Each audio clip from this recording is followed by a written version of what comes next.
Test 3. You will hear a number of different recordings, and you will have to answer questions on what you hear. There will be time for you to read the instructions and questions, and you will have a chance to check your work. All the recordings will be played once only. The test is in 4 sections. At the end of the test, you will be given 10 minutes to transfer your answers to an answer sheet. Now turn to Section 1. Section 1. You will hear a conversation between a customer service representative and a customer who demands a full refund. First, you have some time to look at questions 1 to 4.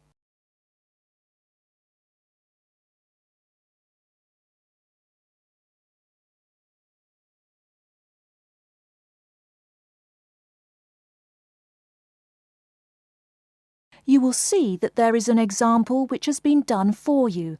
On this occasion only, the conversation relating to this will be played first.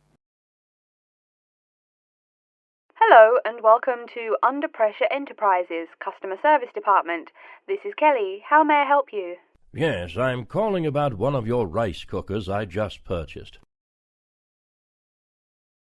The customer says that he is calling about one of the rice cookers he just purchased. So, rice cooker has been written in the space. Now we shall begin. You should answer the questions as you listen, because you will not hear the recording a second time. Listen carefully and answer questions 1 to 4.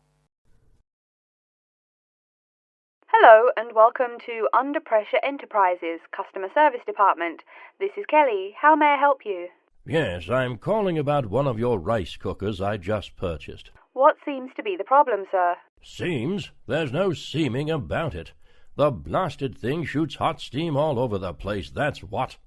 It nearly scalded my hand when I went to open it. Why, it could have killed the cat or something. It could have exploded and killed my wife and me. Sir, please calm down. As long as the steam escapes the cooker, it won't explode. So you're telling me there's no problem? Are you calling me a liar? Sir, no one is calling you a liar. Yes, so I demand a full refund. Under Pressure will be happy to refund your money, sir. Now, I just need some basic information. Okay. Sorry, I do tend to get a little hot under the collar. My wife tells me to slow down. So, what do you need to know? Sir, don't worry. I just need to ask you the model number of the cooker. Where are my glasses? Here. Let's see. It's R242. R242. Okay. And how much did you pay for the product? £89.99. It was on sale, I guess I should tell you. Thank you, that's honest of you. Now, where did you buy the cooker? Which store and which branch? At that big Electric Life appliance store downtown. The city centre branch? That's the one. And you say the problem is that the steam escapes? Yes, it does. No problem, sir. If there's steam escaping, clearly the cooker is broken or defective. So we have an R242 cooker with an escaping steam problem. It was bought from Electric Life City Centre branch for $89.99. Is that correct? Yes, that is correct. Oh, I nearly forgot. When did you buy the cooker? Just as soon as my wife got the crazy idea she'll live longer if she stops eating good English food, roast beef and mash. No, all she says she wants is rice and vegetables and sauces you'd not soak your feet in. Before you hear the rest of the conversation, you have some time to look at questions 5 to 10.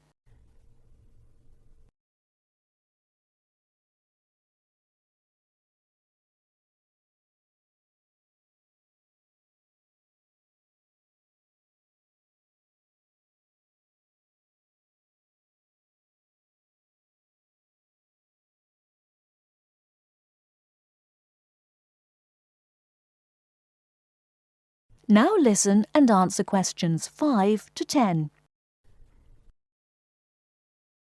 Sir, when did you buy it? Oh, there I go again. Let's see. We bought it just 6 months ago. We hardly use it either. But 6 months? Is that too long? I mean for the warranty? Very well. That's well within the warranty period. Now, what's your name and address? Name and address? What for? Sir, it is company policy. If you want your money, you must inform me. Money, you say? Oh, my name is Herbert Hewitt, and my address is 84 Park Road. Is that here in Coventry? Yes, the postal code is B0241DJ. But I don't think sending things in the mail is very secure or very efficient. I mean... Don't worry, Mr. Hewitt, don't worry. We can credit the money to your credit card. You do have one, don't you? Yes, that's how we paid for the cooker. Oh, yes. We still have the number on the computer. I only need to ask your card's expiry date. I'm afraid I never give that sort of information out. I mean, once you have that, anyone could go charging things and... Sir, I said your expiry date, not your card's password. Oh, yes. Foolish me. Of course, you didn't say password. Let's see. That will be April 2008. April 2008. Very well. Your card still has nearly 2 months left to go. We'll get that refund right to you, probably by 5 o'clock this evening. You had better. If I don't get my money... Wait. Yes, I know I'm losing my temper again. I really am sorry. I haven't had my medicine today. And, sir, just one more question for our records. How often do you go shopping at the city centre branch? Oh, well, it's hard to say. I suppose maybe once a month. But I can tell you this. If I don't get my refund, I'll never shop there again. Oh, I think it's time to start looking for another job. That is the end of Section 1. You now have half a minute to check your answers.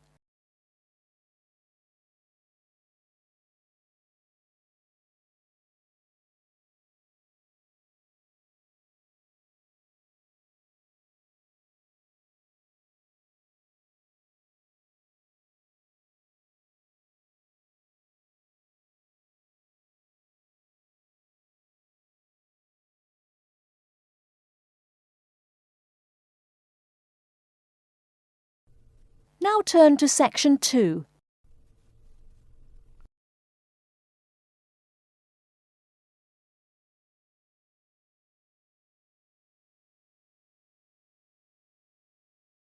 Section 2. You hear a talk by a counsellor from the University of New South Wales, who will introduce some useful facilities and services on the campus. First, you have some time to look at questions 11 to 15.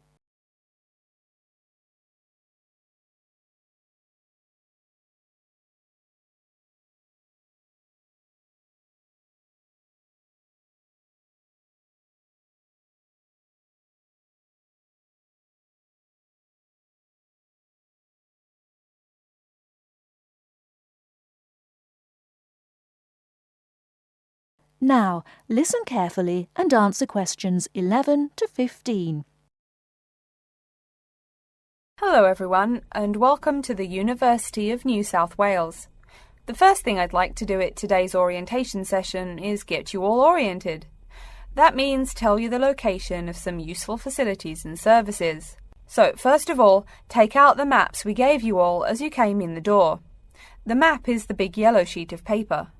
As you can see on the map, north is at the top, south at the bottom, etc. Which way is north? Well, look through that window on my left, your right. See the rising sun? That would have to be east. So north must be directly behind me. Now, we're at the campus main gate. The recreational facilities are on my right hand, and its opposite is the student centre. No questions? Good. Pretty easy, right? Okay, did everyone eat breakfast at the student food service this morning? Was the food good? Yes, I am joking. I've eaten there too. So, after a meal like that, you must be eager to go to a doctor, right? Well, I have good news for you. The Student Health Centre is located about half a kilometre straight north of here. Look on your maps. You see the street on the east side of this building? Ned Kelly Avenue? Just follow that about 500 meters and the health centre will be on your left at the 3rd cross street. Now, I know you all just got here, so you must be wondering how to tell your folks you've arrived safely, how much you miss the dog, and how you already need more money. If you don't have an iPhone, you probably are wondering where to find a computer. Well, I have good news. If you go straight out of its door and walk down the garden street, you'll see the internet unit on your left side, just next to the gym. The hours are posted on the door and the computers are free, but you must bring your student ID card with you. Like I tell everyone, if you need help with anything, you can probably find right here in the student centre. Do you see the 4 buildings there between the student centre and the library? Those are the dormitories. The men's dorms are the 2 on the south, the women's the 2 on the north. Okay, I'm sorry to have to tell you, but the university has been doing a lot of repairs and remodelling and it's not all done yet. So there may be some small problems with your dorm rooms. Maybe the window doesn't open. Maybe an air conditioner is missing or does not work. If there are any problems, you can go to the complaint office, which is right beside the teaching building between the Parker Street and the Crammer Street. Just tell them your problem and they should have it fixed by the time you graduate in 4 years. I'm joking, but please be patient. There are a lot of little things they need to take care of. Tired of the school food? No? Give it a week. Or maybe you just need a place to get coffee in the wee hours of the night during one of those marathon study sessions. Either way, you definitely have to check out the little cafe just past the women's dormitories. They've got free Wi-Fi, so a lot of students saddle up with coffee and a bagel for hours on end to get work done. Before you hear the rest of the talk, you have some time to look at questions 16 to 20.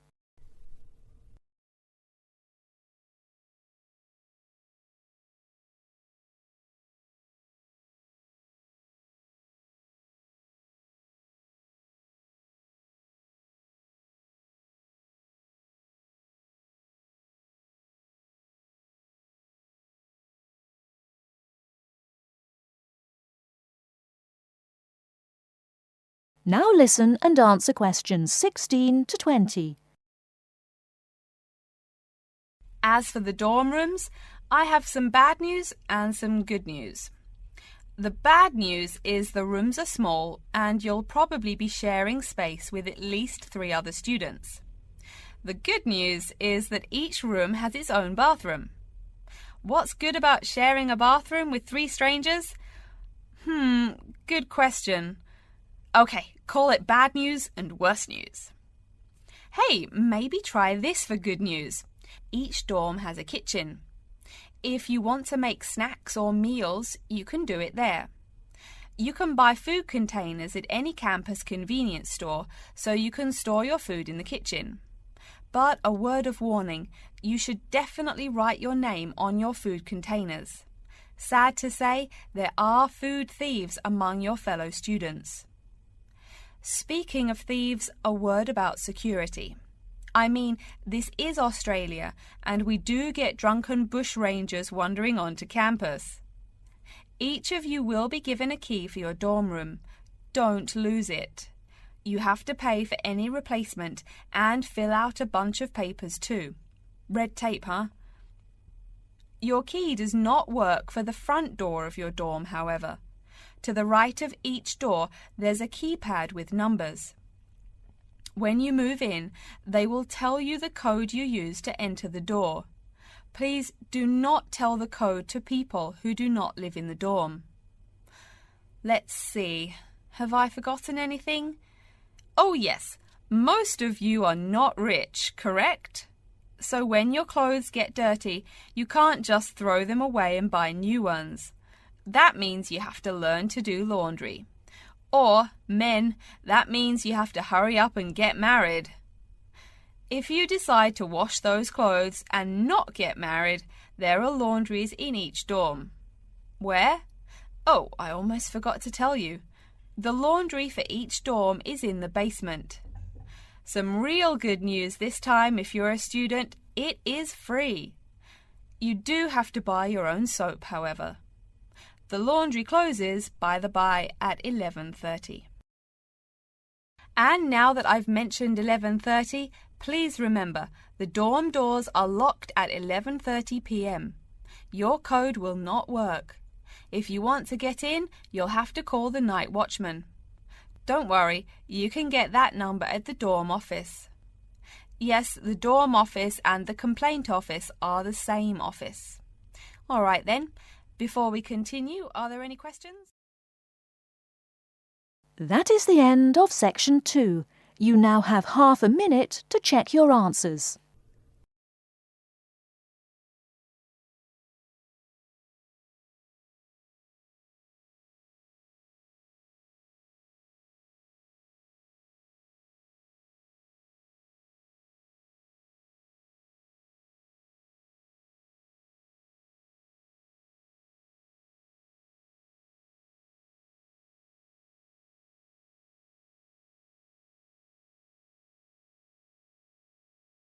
Now turn to section 3.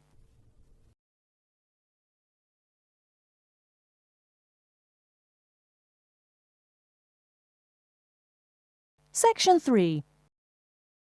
You will hear two students called Betty and Bruce talking to Professor Dundee about their own presentation. First, you have some time to look at questions 21 to 24.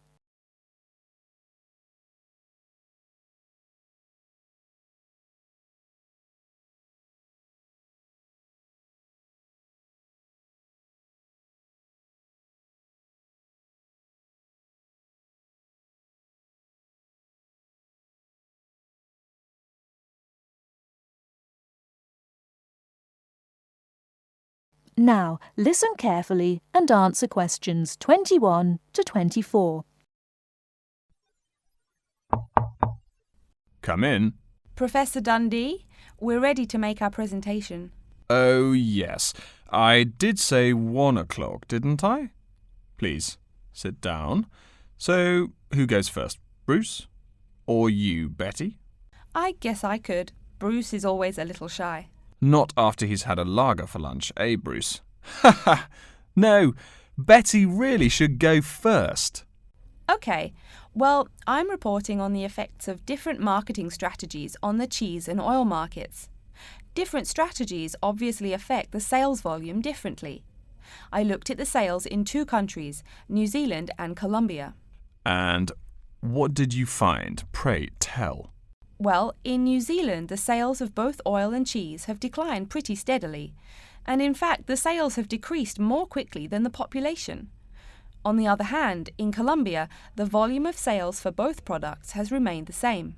Wait, so you said sales in New Zealand have been going down? Correct. Suppliers have introduced 2 new upscale brands of each product, which are a bit expensive but very tasty. The big ad agencies are trying out a new series of ads that shift the focus from health to great taste. They think that will get sales moving up in New Zealand, where the population is less affluent and generally less health conscious. Brilliant. Thank you. And Bruce? Yeah. My report is about chocolate sales in Italy and Germany. The 2 countries' marketers have found out that you have to market chocolate differently in each country. For example, in Italy, Kostig, the most expensive brand, pays shop owners to put the candy just about knee-high for an adult. I don't see. For little kids, that's about eye level. That bright red candy is the first one they see, so they buy it. Even better, they start telling their moms to buy it too. So, you mean... Well, I mean, in Italy, if you locate your product at the right location of shelves, sales do great. They say it doesn't matter much what brand of chocolate you're selling. As for Germany, das Land der Schokolade. Huh? That's German. It means the land of chocolate. Germans love the stuff, so people make a joke and call Germany that. Oh, right. So, you were saying? Well, Like you pointed out, Germans love chocolate, but they're thrifty. For a long time, the biggest selling brand was Schmutzig, mostly because it was the second cheapest, but didn't taste too bad. Before you hear the rest of the talk, you have some time to look at questions 25 to 30.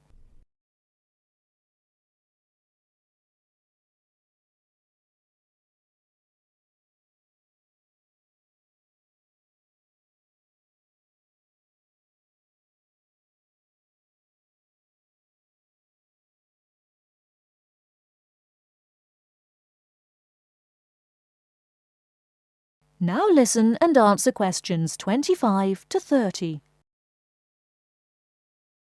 Again, brilliant. A pretty good job, both of you.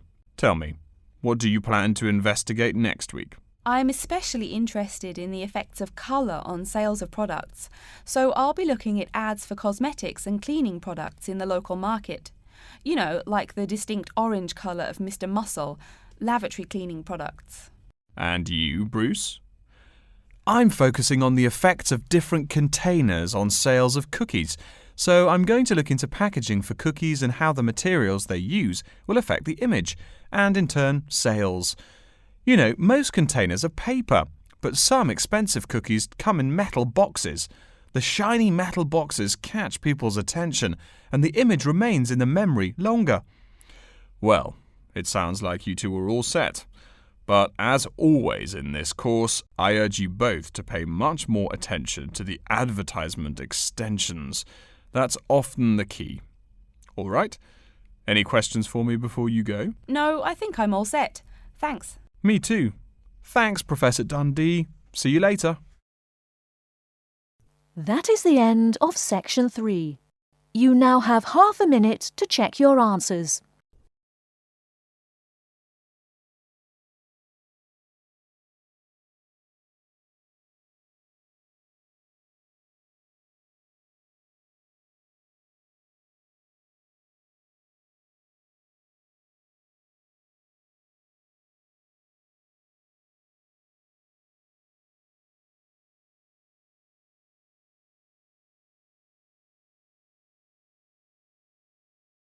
Now turn to Section 4.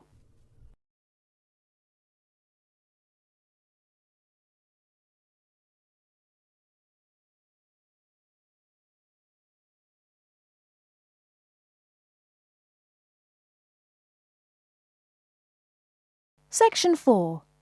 You will hear an introduction of the exhibition named 2 Centuries of the Bike. First, you have some time to look at questions 31 to 40.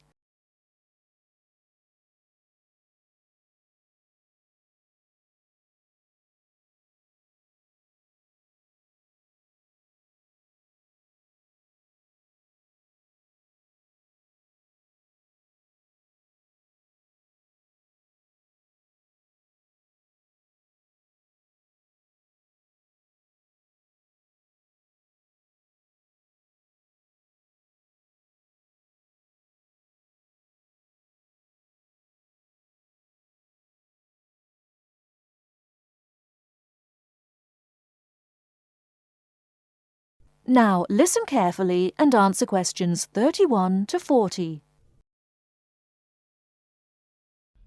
Good afternoon, ladies and gentlemen. I'd like to take this opportunity to welcome you to our exhibition, 2 Centuries of the Bike. Let's stroll around the exhibition, shall we? Although there were a few early efforts back in the 1700s, you didn't really see many bikes till, say, the 1830s in England. Bikes were a response to the rapid growth of cities early in the 19th century. Cities like London were getting too big to walk across. The early bike let people travel with less effort than walking. Plus, a bike was a lot cheaper than a horse. Think of it. No one invited a bike for, 5,000 years of human history. Why did people do it then? Probably because this was the start of the machine age. People wanted machines to do all the work. There were some drawbacks, however. For one thing, there were no pedals. You simply pushed yourself along using your feet, kind of like today's skateboard. That meant you went fairly slow, and uphill you actually worked harder, pushing that two-wheeler. Plus, the wheels were made of wood covered with metal, as you can see from this model. So the downside was that the ride was quite uncomfortable on most roads. Only a few gadget lovers had or used them. By the 1860s, though, improvements were being made. As you can see from this specimen, metal frames had become the rule. They are more durable than wood, and they don't warp in the rain. The biggest improvement, however, was the development of the chain and sprocket system. They're connected. This meant you did not push the bike. You used pedals, just like today. You had to try harder to balance, so it took some practice to figure out how to use the pedals. But it made the ride so much easier. As a result, the good thing was that you could ride a lot more smoothly and with very little effort. By the 1880s, another big change was the use of rubber wheels. These became pretty common at that time. Though the first ones were solid rubber, the ride was a good deal more comfortable than the old iron and wood system. This is a big consideration because the faster you go, the more you feel every bump. Air-filled tyres, pneumatic tyres, didn't really come into use till around the year 1900, as you can see from this exhibition over here. That made the ride even more comfortable. So by 1890 or so, people were going a lot faster and a lot more smoothly. There was one problem when you were going quickly and comfortably. Oh no, how do I stop? Yes, we all laugh now, but for a long time the only way to stop was to drag your feet. That didn't work very well, and it would be dangerous if you were going fast. In the crowded cities of those years, New York, Chicago, and so on, you would get killed if you couldn't stop for, say, a streetcar. Plus, look at this bike. The front wheel is nearly 1 metre and 2/3 tall. They made them that way so you could see over people and wagons, but you couldn't drag your feet. This model is called a velocipede, a speed pedal. Another characteristic of the bike in this period is that it has 2 equal-sized wheels, which signalled a big change in bikes. For with the velocipede, brakes appeared. If you wanted to stop, you just pushed the pedal backwards. Doing that stopped the back wheel of the bike. This technique worked a lot better than dragging your feet or jumping off the high seat there. This meant that bikes became a great deal safer. It would have been safer if people wore helmets, but the first bicycle helmet wasn't invented until years later, and even then, it was little more than a leather ball cap.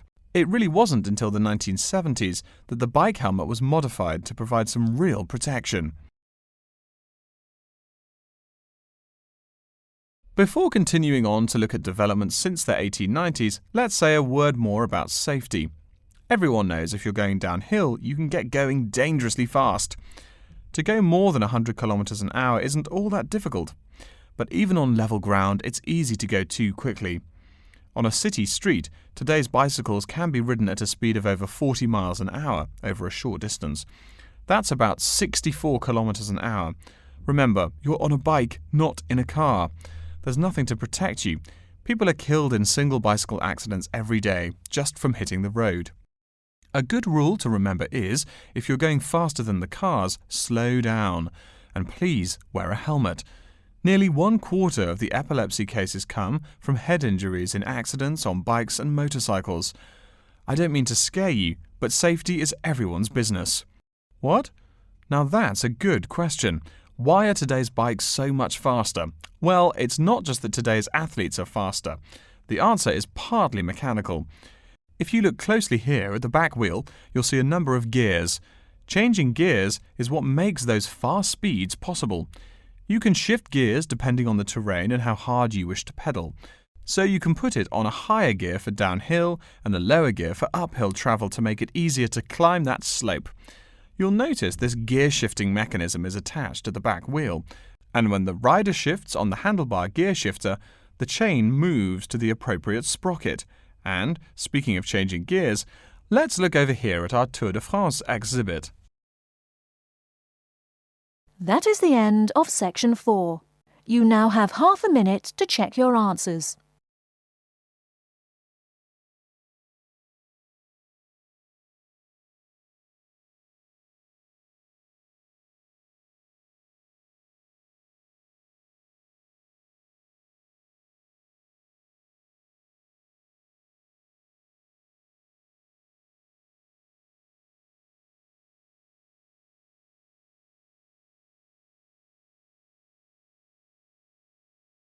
That is the end of the listening test.